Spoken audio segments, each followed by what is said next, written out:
Chapter 6, The Etruscans, Etruscan Burial Practices, Tombs and Images.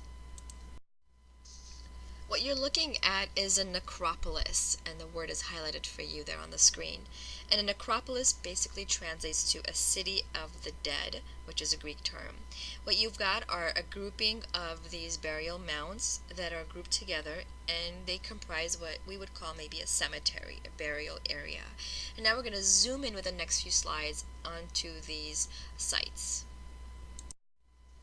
So there you have it. And you've got your tumulus, or tumuli for plural. Tumulus means a burial mound, which is exactly what you're looking at.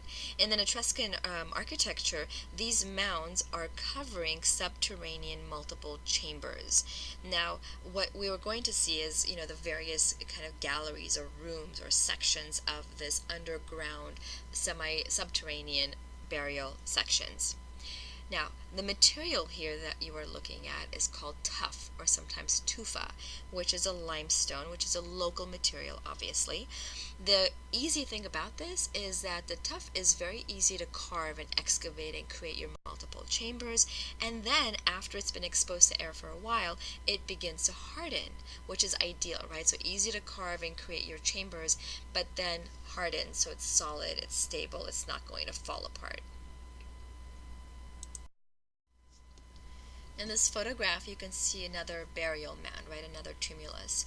A few things about this. Historians have noticed that in a necropolis, they've found deep ruts in the ground, which shows that there were many carts. In other words, the place was used and visited quite frequently because the tombs were set up for members of a family, and they could have a memorial service inside these chambers. Also, the tumuli were built by a pretty elite group of the population, even though in the necropolis we also notice non-elite members coming together. So some of them are, smaller little boxes or vessels that have ashes of the deceased in them. So the poor people would have been buried, as ashes in these vessels around the mounds. So you've got an interesting dynamic working here with a necropolis that has these, elaborate multiple chambers for the elite, as well as a smaller boxes and vessels of the ashes for the non-elite, or the rather poor of the population. But again, it's this conception of an area where the dead are living, right? And then the living visit the dead, and we'll kind of talk about that, how that happens in the artwork that's painted inside the tumulus. Now we've stepped into a tumulus, and on the left you see a plan of it. You guys, look at how elaborate it is, how many sections and areas it has, because this was intended to be for several members of a family, not just one individual. So let's say grandpa died, a little bit later grandma died, and then there's mom and dad and brother and sister and so on and so on. So they would get their sections, right? So it's kind of like the family is living together in the afterlife. Now, whether or not that is really what they intended, we don't know, because we haven't been able to understand the script, but that's what we gather just by looking at some of these diagrams of their tombs. Now on the right side, you're seeing the interior of the diagram you're seeing on the left, and I've indicated that with the red star on the chairs. Now notice that the chairs are part of the bedrock. In other words, it's not actual furniture that's been brought into the tomb. It's not built separately. It is literally part of the bedrock that was there, right, carved out of it, whether it's the beds or the chairs or any other material, and we'll see another example in just a second. But really, really elaborate, very time consuming, very detailed. So we start to think about, well, what was their conception of the afterlife? What did they think happened? And we don't know, again, because we don't have documentation that we understand. But by looking at it, we start to kind of think about some things. I believe they lived on in the afterlife. We've walked into another interior, and this one we call the Tomb of the Reliefs. Look around and think about, what do you see? What does it look like? I always ask students, what does this place remind you of? Some say garage, kitchen, a restaurant, dollhouse, storage room, basement, shed, general store, attic, and so on. So what does this all tell us? It's a busy place full of items. So what kinds of things are here? Weapons, armor, household implements, stools, mirrors, drinking cups, pitchers, knives, pots, axes, jugs, all kinds of things made to look like real objects hanging on hooks. So all of these together tell us or kind of suggest a domestic interior, a domestic space. So historians sometimes suggest that that could mean that these are meant to be houses, like they're homes. The only problem, you guys, with that interpretation is we don't have good evidence for what Etruscan residences really look like, so we can't make the exact connection and say, well, here's an Etruscan home, here's an Etruscan tomb, and they're meant to mimic one another. But I think we can say with good certainty that they do look like interiors that people could inhabit. So we start to think about, well, what does that tell us about their view of the afterlife? That possibly these items that are buried with them, even if in symbolic form, right, they're carved onto the wall, these items would serve them in the afterlife. Okay, they're not the real items, but they're just replicas of it, but they would serve them in the afterlife. That life would go on, and they would need the mirrors and the pots and the stools and other weapons and so on. Now, one other point to make about these items, they're actually carved out of the bedrock. So they're not real items that have been sculpted and then brought in and placed onto the walls. They're actually part of the bedrock. And in fact, it's the stucco, and I have the word up on the screen there, the stucco, which is a slow drying kind of plaster that you can easily mold and carve and shape. So they've created, carved out of the bedrock, placed the stucco on it into the shapes, and then painted directly onto that. You guys, do you see the green arrow? It's pointing to what we think might be the family pet. Is it a dog? Is it a cat? We can't quite tell.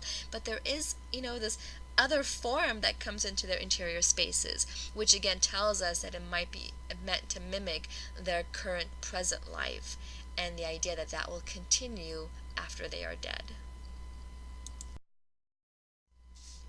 Another indication we have of their ideas about the afterlife is this form here. It's a three-headed dog, and in Greek mythology, this was a Cerberus, which was supposed to be the guardian to the underworld, the kind of the guardian of the gate to the other world. So having its presence here starts to indicate for us how some of these Greek ideas have also been brought into the Etruscan world. Sometimes in the tombs that we've just looked at, there would be sarcophagi placed, such as the sarcophagus with a reclining couple from Cerveteri. This is a monumental sculpture, and it's actually composed in four smaller parts, kind of two main halves and then an upper and a lower section. It contained only the ashes of the deceased. Now, we don't know if it's the man, the woman, or both of them which are buried here, whose ashes are buried here. It would have been painted at one point in really bright colors, and we only really know that just recently with cleaning by conservators, that some of the layers underneath have been more clearly identified. So what do we have here? It's a husband and wife, presumably, reclining on a banqueting couch. They're relaxed, they're comfortable, he has his arm around her, and their hands are letting us know that they probably held certain objects. Some have suggested that they might have held drinking vessels, an egg, which was a symbol of regeneration or eternity. The woman might have had a flask, a perfume flask in her hand. Some even say maybe a pomegranate would have been held in her hands. So again, we don't know. But we know that they're actively involved in a conversation.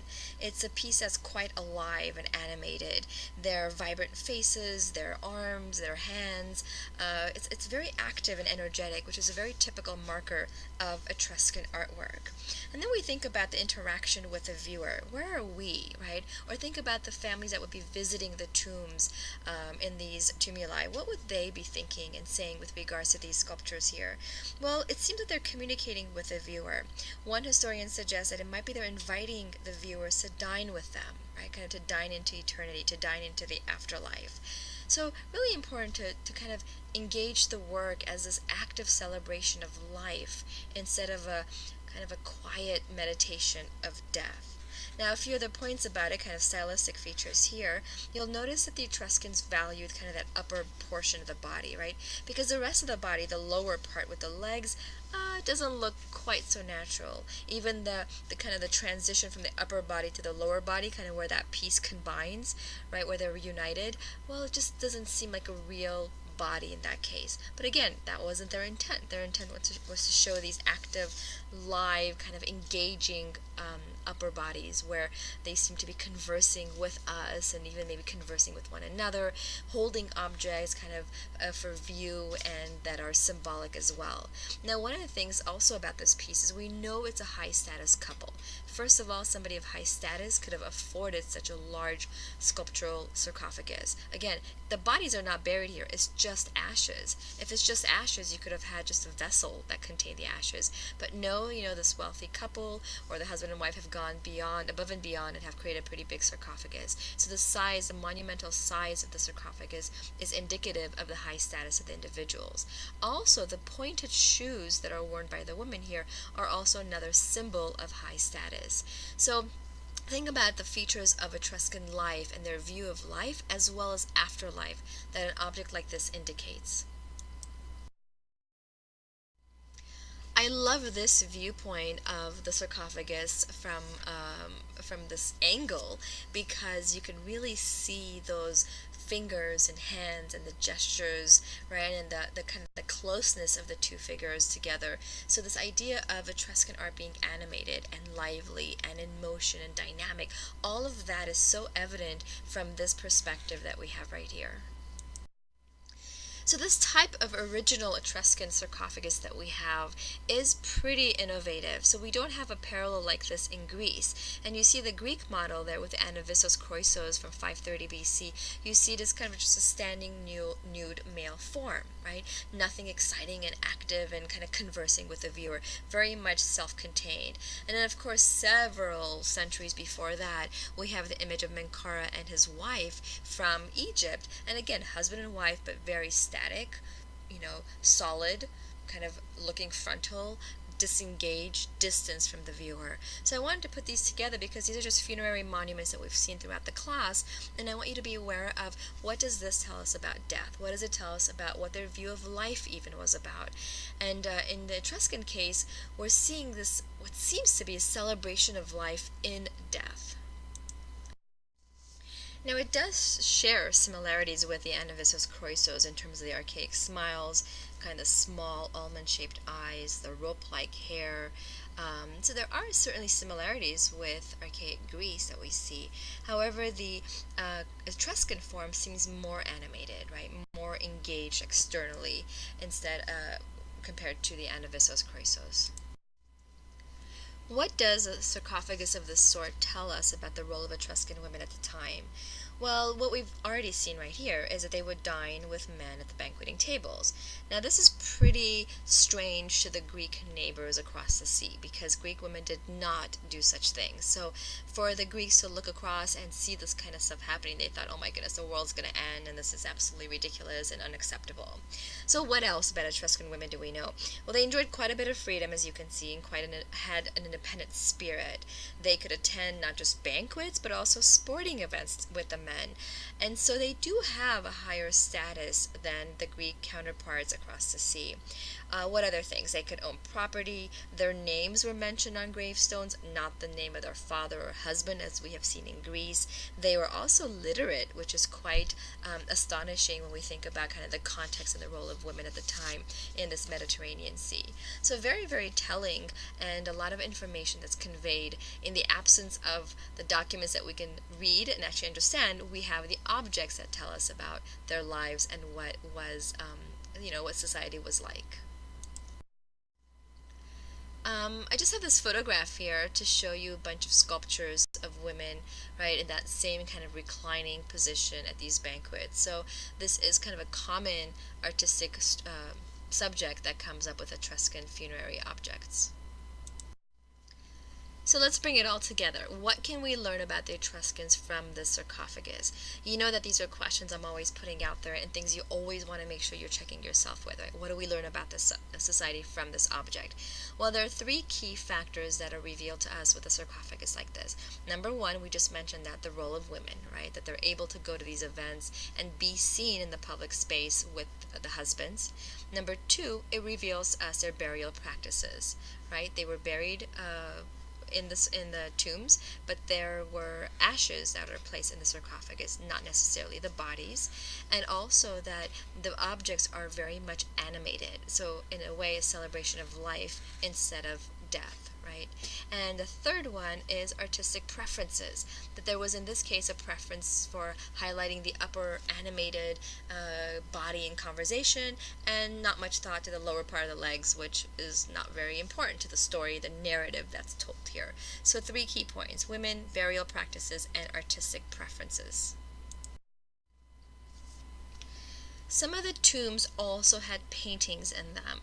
Now, this does contrast in Cerveteri, where we saw the carvings, right, the relief carvings on the walls. So the underground rooms in Tarquinia are painted, not all of them. Again, only about 200 of the tombs have painting on them, because, and this is statistically very rare, because it's only the wealthiest of the wealthy Etruscan families that would have had the paintings on the wall. So those are some of the examples that we're going to look at. Now, the subjects of these tomb paintings, well, you are seeing right here banqueting men and women on one side, and then on the right side enjoying the outdoors and hunting and fishing and diving and boating, right, and kind of these activities. Other things we have, and you'll see them as well, are musicians and dancers, and you can actually see that in the lower slide there on the right wall, some of the musicians and dancers. And we also are told that in some of the tombs, kind of a few number of the tombs, they seem to reflect Greek mythology. And this actually makes our problem harder to try to figure out why do they have these paintings, because we're not sure if they had the same intended meaning as the Greek artists have with this mythology. So again, a wide kind of range of subjects, but you can see they're very active, right? Banquets and athletic events and the nature experience, and musicians and dancers, right? I keep going back to this idea of it's a celebration of life that's depicted in these paintings. So this is our leopards, banqueters, and musicians from the Tomb of the Leopards. So again, subject that's familiar to you, right? Banqueting, reclining couple. And notice here that you have color distinctions, right? The men are dark and the women are light. We've seen this ancient convention of depicting, the men and the women in two different colors. You've seen that with the bull leaping fresco with the Minoans. Other people here, you've got the dancers and the musicians on the sides, you've got the servants who are bringing, pitchers of wine and other alcoholic drinks or any kind of drink, cupbearers, entertainment abounds, and we believe that this is supposed to be taking place either in the open air or it's inside the tent, because those red horizontal lines that go all the way around the room, as well as kind of that checkered ceiling, they seem to indicate the interior of a tent, and the walls have been rolled up. Now, guys, when you look at this scene, can you hear the sounds? Laughter, conversations, singing, music, right? It's a very joyful scene. It's upbeat. It's a celebration that's occurring. And we believe that the leopards that are portrayed in the top kind of pediment there, they might have acted as guardians. Okay, so what's the idea? What's the scene evoking here? Well, it's a celebration of life and food and wine and dance and music, right? This is not your kind of sad and somber contemplation of death, right? It's a celebration of life. I want to just highlight here what that man in the far right is holding. We believe that it's an egg he's holding, and the suggestion has been made by historians that it symbolizes regeneration or even eternity. So once again, that idea of life going on after death, right? So once again, we see a reference to the afterlife, even though, right, keep in mind, we don't know for sure because we are not able to read their texts. Now, this seems like a kind of a funny addition into our lesson, but I wanted to include it here because of the contemporary connection. And in fact, this example was brought to my attention by a student of mine a few years ago. We had talked about the egg as a sign of regeneration and eternity in class, and then he had found this image in a mall, I believe is where he took the photograph, and it's a kind of a serum by Clinique. So we discussed, and actually he discussed in a kind of a write-up that he did about the idea of regeneration and, the serum applying to the face, giving you more of a youthful look, right? That's meant to give you this idea of a long, beautiful, young life. So I thought that was a brilliant connection. I wanted to put it here to invite you to make those same kind of connections with advertisements and other things around you and in your culture. This painting is found in the Tomb of Hunting and Fishing. And you guys remember, these are just names historians have given it to be able to be discussed more easily with one another, right? And this is a scene of diving and fishing that we see. Again, activities that are enjoyed by the people, right? A celebration of the outdoors and nature and just really fully taking it in. So here you've got in the actually the whole room, and I'll show you the other side of the room in just a second. But leaping dolphins, soaring birds, animated people, diving off the cliff and swimming or riding in the boat. All kinds of kind of an active, vibrant, exciting scene.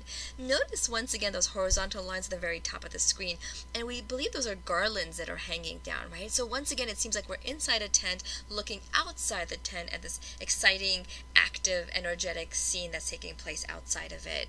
Now, if you think back to Greek sculpture paintings, or even Minoan works and things that we've seen, it's pretty much nature, right? Or it's humans dominating nature. But in this case, what do we have, right? Humans and nature kind of coexisting, right? They're part of this larger space, right? This larger idea of being in touch with nature and really truly enjoying what it has to offer. Now, you've got two individuals on the rock, right? Both dressed in blue. The suggestion has sometimes been made that this might be a continuous narrative, and I have the word on the screen for you down there. In other words, it's the same guy who's gone up and then stopped at the top of it, and then will be jumping down, right? That is, it's these three forms are actually relating to the same individual. If it is, then it's a continuous narrative, which means the same person, appears two or more times in the same pictorial space, as we see here.